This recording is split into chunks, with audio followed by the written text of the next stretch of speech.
أَوَلَمْ يَرَوْا إِلَى الطَّيْرِ فَوْقَهُمْ صَافَّاتٍ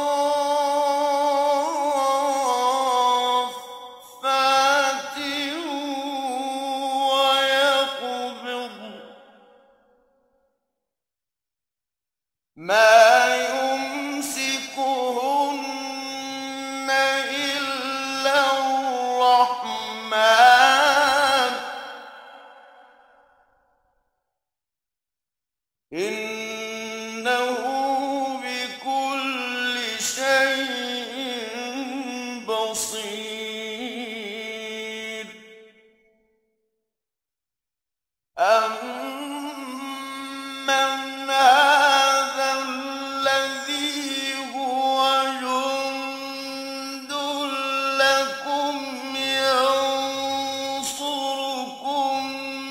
مِّن دُونِ الرَّحْمَٰنِ ۚ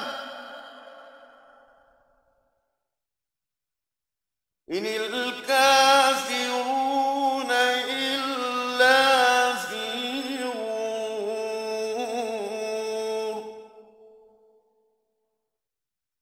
أَمَّنْ